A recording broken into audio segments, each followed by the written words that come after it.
Chuck était là, témoin de tout. Il a dit que seul Bruce Lee lançait des coups. Le gars là-haut, qui était vous, n'a jamais eu l'occasion de frapper Bruce.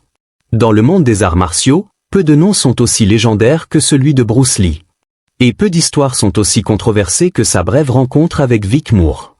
Mais beaucoup de gens ont une idée fausse, ne connaissant Bruce Lee que par ses films. Approche et marque 3 ou 4 coups au torse, disait-il. Il s'approchait et essayait de marquer. Je bloquais. Il revenait encore. Ce qui a commencé comme une simple démonstration de vitesse en 1967 est devenu l'un des moments les plus controversés de l'histoire des arts martiaux. Au fil des années, les rumeurs, les interviews et les revendications contradictoires ont obscurci la vérité. Que s'est-il réellement passé ce jour-là? Et pourquoi cela compte-t-il encore? Rejoignez-nous pour découvrir l'histoire méconnue de Bruce Lee et Vic Moore, et pourquoi elle est pire que ce que nous pensions. L'ascension d'un dragon. Quand quelqu'un mentionne le nom de Bruce Lee aujourd'hui, à quoi pensez-vous en premier? Des coups de poing fulgurants, ce cri emblématique, les scènes de combat légendaires, ou peut-être ce regard intense et profond dans ses yeux avant de passer à l'action. Pour la plupart d'entre nous, Bruce Lee est la définition même des arts martiaux. Mais vous êtes-vous déjà demandé comment tout a commencé pour lui? Qu'est-ce qui a transformé un petit garçon de Hong Kong en une icône mondiale qui a changé les arts martiaux à jamais? Bruce Lee est né à San Francisco le 27 novembre 1940, lors d'une visite de ses parents aux États-Unis. Son père, Lee Hua-chuan, était un célèbre chanteur d'opéra cantonais, et sa mère, Grace Oh, venait d'une famille aux origines mixtes, possiblement chinoise, allemande, néerlandaise, et peut-être même anglaise. Né sur le sol américain, Bruce est automatiquement devenu citoyen américain, un détail qui deviendrait très important plus tard dans sa vie. Peu après sa naissance, la famille est retournée à Hong Kong, ignorant les années difficiles à venir. Quelques mois plus tard, la Seconde Guerre mondiale a durement frappé la région lorsque le Japon a envahi Hong Kong en 1941. Pouvez-vous imaginer être bébé pendant une guerre, grandir dans une ville sous occupation? C'est difficile à concevoir.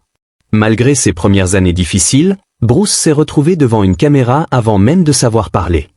Grâce aux connexions de son père, il a joué dans des films dès son enfance et a reçu le surnom de « Petit Dragon », car il était né dans l'année et même à l'heure du dragon selon le zodiaque chinois. À 18 ans, il avait déjà joué dans plus de 20 films. Mais la célébrité ne signifiait pas la paix ni le confort. Bruce menait aussi des batailles hors des plateaux de cinéma. À la maison, les choses n'étaient pas faciles. Son père luttait contre des problèmes d'addiction, et Bruce, toujours énergique et fougueux, commençait à se retrouver impliqué dans des bagarres de rue. Un tournant est survenu lorsqu'il a rejoint une école d'arts martiaux et a commencé à s'entraîner au Wing Chun sous la direction du légendaire Ip Man. Mais même cela ne s'est pas déroulé sans heurts. De nombreux élèves refusaient de s'entraîner avec Bruce en raison de son ascendance mixte. Pourtant, Bruce n'a pas abandonné. Il s'entraînait en privé et se poussait plus fort que n'importe qui d'autre. Sa détermination était sans limite. À 18 ans, il avait remporté un championnat de boxe à l'école et maîtrisé le cha-cha, gagnant même un concours de danse. Oui, Bruce Lee, champion de danse. Imaginez cela. Mais son esprit combatif continuait de lui attirer des ennuis. Après une bagarre de rue sérieuse, ses parents ont réalisé que s'ils ne faisaient rien, leur fils risquait de finir en prison ou pire. Ils ont donc pris une décision qui allait changer sa vie, ils l'ont envoyé aux États-Unis pour recommencer à zéro. À seulement 18 ans, Bruce est arrivé à San Francisco, puis s'est installé à Seattle, où il travaillait comme serveur dans un restaurant tout en terminant ses études secondaires. À Seattle, il a commencé à enseigner les arts martiaux, sa propre version du Wing Chun, qu'il appelait Jun Fan Gung Fu. Il a ouvert une petite école et accueillait des élèves de tous horizons, ce qui était inhabituel à l'époque.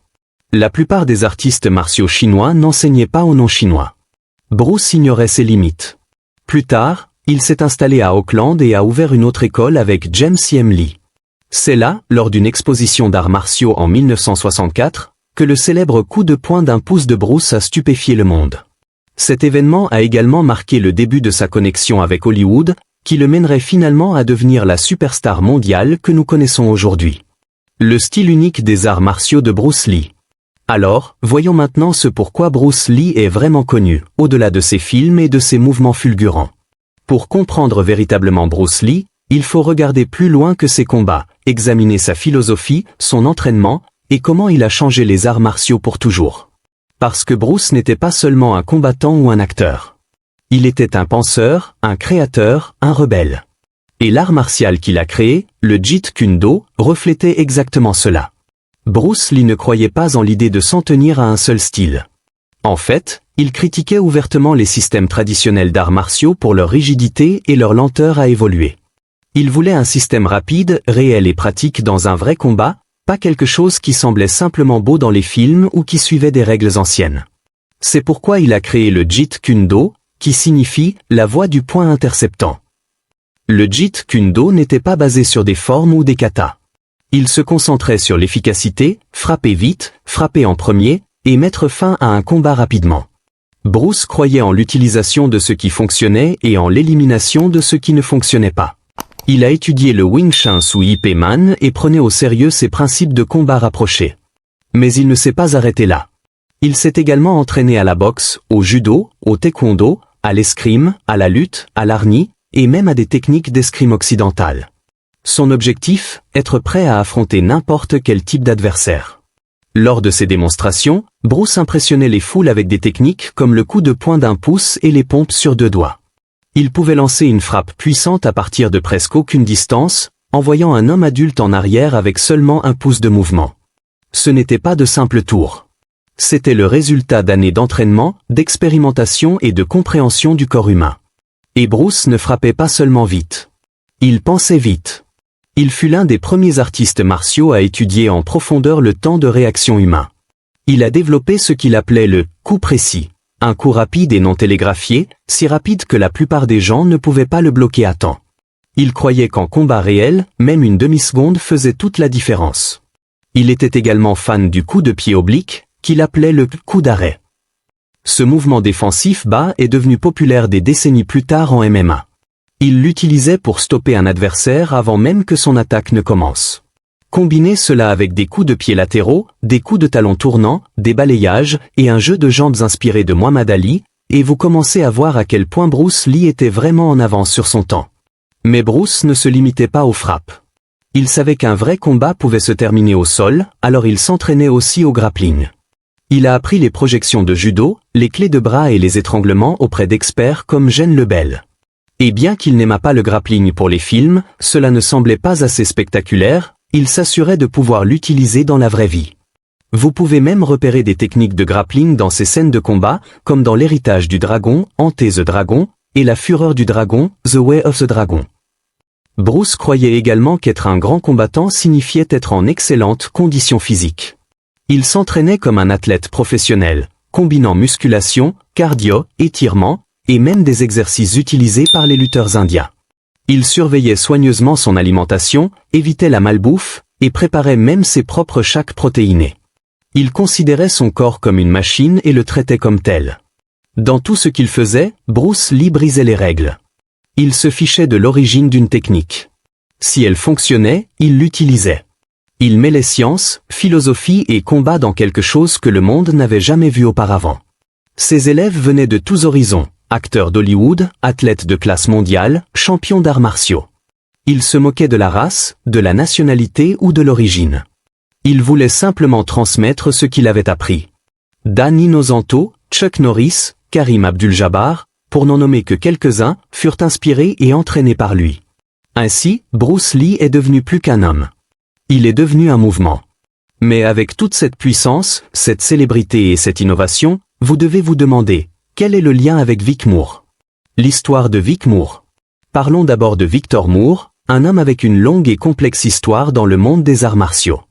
Né le 23 août 1943, Vic Moore est l'un des premiers artistes martiaux afro-américains à atteindre une renommée nationale aux États-Unis. Il détient une ceinture noire de 10e degré en karaté et a étudié sous certains des instructeurs les plus influents de son époque, notamment Robert Tria, considéré comme le père du karaté américain, et Mongi, un maître de bando et de kickboxing. Dans les années 1960 et 1970, Moore était un compétiteur redoutable et un véritable pionnier. Il ne se battait pas seulement pour remporter des trophées. Il brisait des barrières. En 1965, il est devenu l'un des premiers Afro-Américains à remporter un championnat majeur de karaté, les grands nationaux des États-Unis. C'était un moment important à une époque où les arts martiaux, comme de nombreuses parties de la société, étaient encore fermés aux personnes de couleur. Le parcours de Moore dans les arts martiaux ne s'est pas arrêté là. Au fil des années, il a étudié une grande variété de styles, Shuri-ryu, Kampo, Goju-ryu, Kito-ryu, Bando, et même la boxe thaïlandaise. Il était l'élève de plusieurs maîtres et a construit une carrière sur la connaissance et la compétence brute. Il a voyagé à travers les États-Unis, ouvert des écoles de karaté, formé des élèves, donné des séminaires, et marqué sa présence dans chaque grand tournoi d'un bout à l'autre du pays. Son palmarès en compétition est impressionnant. Il a combattu et vaincu certains des plus grands noms des arts martiaux. En 1966, il a battu le champion toute catégorie d'Hawaï à Richmond, en Virginie. En 1968, il a défait Joe Louis lors des championnats du monde de karaté à la foire mondiale. Un an plus tard, il a remporté la victoire contre Mike Stone à Pasadena pour le titre des poids mi-lourds. Et en 1970, il a battu Bill Superfoot Wallace pour remporter le premier championnat du monde professionnel de l'USCA. De 1965 à 1975, il s'est classé dans chaque tournoi auquel il a participé. Ce n'est pas seulement de la constance, c'est de la domination. Mais Vic Moore n'était pas seulement un combattant. Il était aussi un showman et un promoteur. Avec Joe Louis, il a contribué à introduire le kickboxing en Amérique. Leur apparition dans l'émission Merv Griffin Show en 1973 a marqué le premier grand moment du sport à la télévision nationale. Moore a ensuite contribué à former l'Association mondiale de karaté en 1974, poussant encore plus loin le développement du kickboxing et des arts martiaux professionnels aux États-Unis. Il est également apparu dans le film d'arts martiaux Black Karaté aux côtés de Robert Tria et Jim Kelly.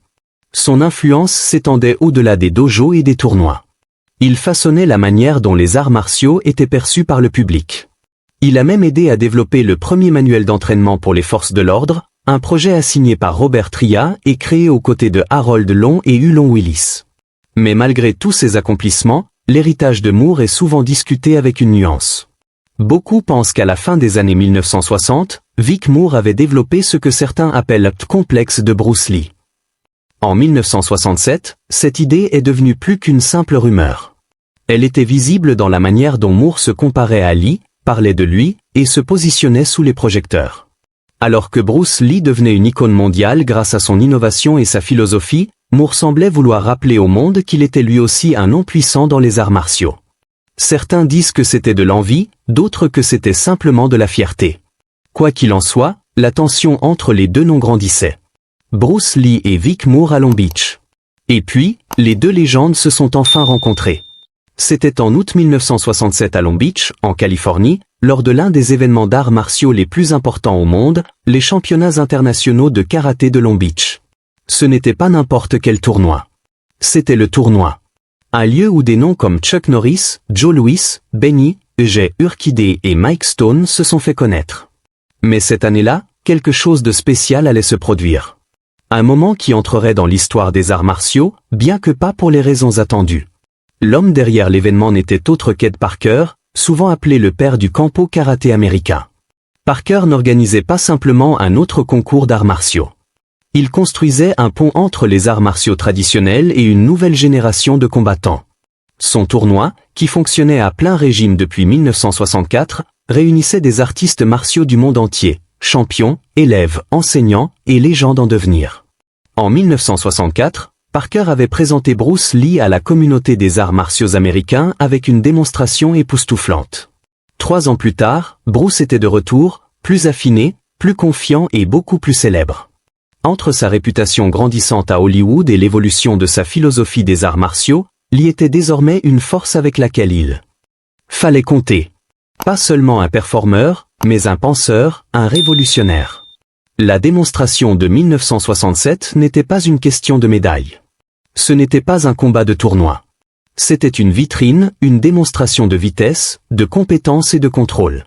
Bruce Lee avait été invité une fois de plus pour montrer au monde les principes du Jeet Kune Do, son nouveau style de combat qui rompait avec les règles traditionnelles. Son objectif était de prouver que le mouvement, la vitesse et l'efficacité pouvaient surpasser les formes rigides. Et il l'a fait avec une précision qui a laissé le public stupéfait. La foule observait en silence et avec admiration alors que Bruce effectuait des exercices de Shisao les yeux bandés, réagissant parfaitement aux mouvements de son adversaire sans utiliser la vue.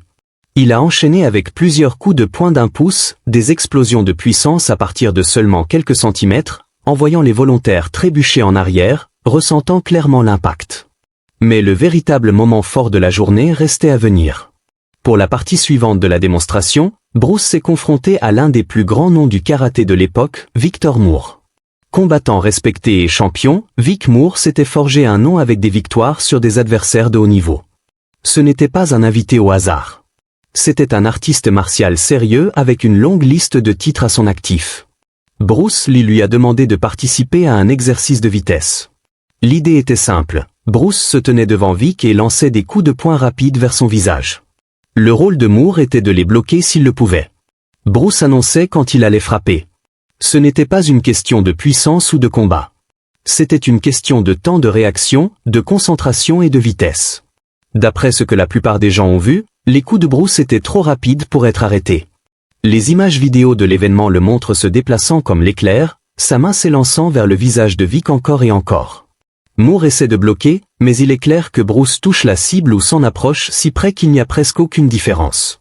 La démonstration n'était pas censée embarrasser qui que ce soit. Elle visait à mettre en avant à quel point les compétences de Bruce étaient devenues affûtées. Il n'y avait pas de gagnants ou de perdants officiels ce jour-là. Aucun trophée n'a été remis. Mais pour beaucoup dans le public, le résultat était clair. Bruce Lee était plus rapide que ce que quiconque attendait, peut-être même plus rapide que ce que la plupart croyaient possible. Pourtant, l'histoire ne s'est pas arrêtée là. Vic Moore parlerait plus tard de ce qui s'est réellement passé sur cette scène. Et sa version des événements était très différente de celle vue par le public. Certains l'ont cru, d'autres non. Mais une chose était certaine, la tension entre Bruce Lee et Vic Moore n'a pas disparu après ce jour. En fait, elle n'a fait que s'intensifier. Alors, qu'a-t-il dit? Bruce Lee contre Vic Moore. Voici l'histoire méconnue de Bruce Lee et Vic Moore. Et elle est pire que ce que nous pensions, car Vic a décidé de créer sa propre version de l'histoire dans sa tête. Ce qui s'est réellement passé lors des championnats internationaux de karaté de Long Beach en 1967 a été vu par de nombreuses personnes, et une partie a même été filmée. Mais des décennies plus tard, ce qui aurait dû rester une démonstration respectueuse entre deux artistes martiaux s'est transformé en l'un des moments les plus débattus de l'histoire des arts martiaux, car Vic Moore a continué à insister que tout s'était passé différemment. Comme nous l'avons déjà mentionné, Bruce Lee tentait de frapper Vic Moore au visage avec un coup de poing direct. La tâche de Moore était de bloquer. C'est tout. Ce n'était pas un match. Ce n'était pas une compétition pour déclarer un vainqueur. C'était un test de vitesse et de réaction, et une occasion de mettre en avant le mouvement non télégraphié de Bruce, une partie essentielle de son style. Ce qui s'est passé ensuite est clair dans les images vidéo. Lee reculait, demandait à Moore s'il était prêt, puis glissait en avant et lançait son coup de poing.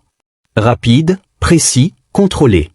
Il arrêtait sa main juste avant le visage de Moore. Il a fait cela plusieurs fois, 8 exactement. À chaque fois, Lee se déplaçait avec une vitesse chirurgicale, et à chaque fois, Moore échouait à bloquer le coup. C'était rapide, presque trop rapide pour que l'œil puisse suivre, et la foule a réagi avec choc et applaudissements.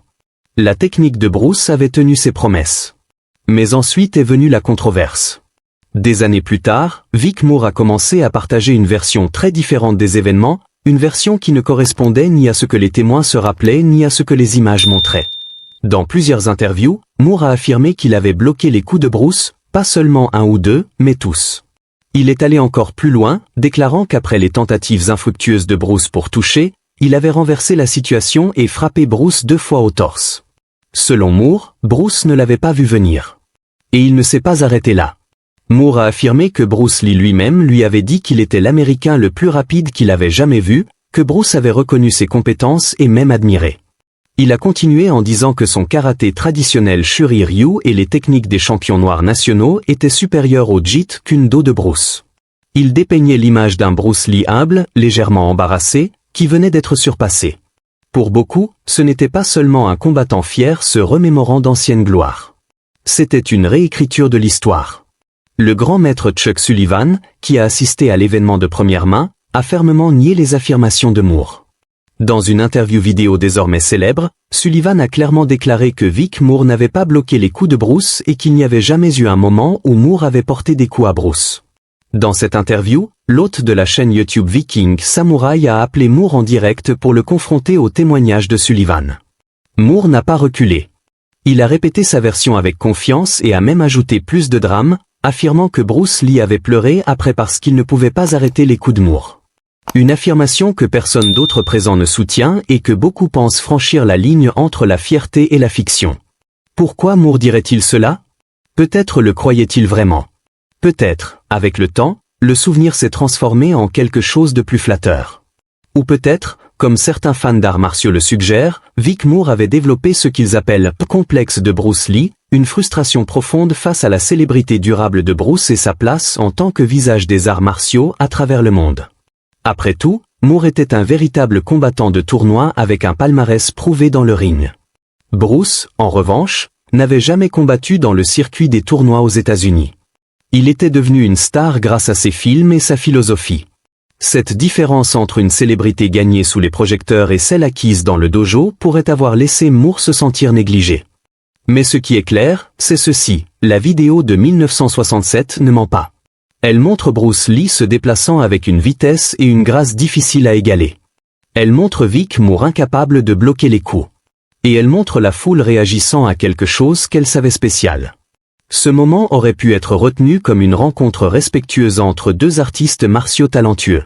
Au lieu de cela, il est devenu un symbole de controverse, de fierté et de désaccord.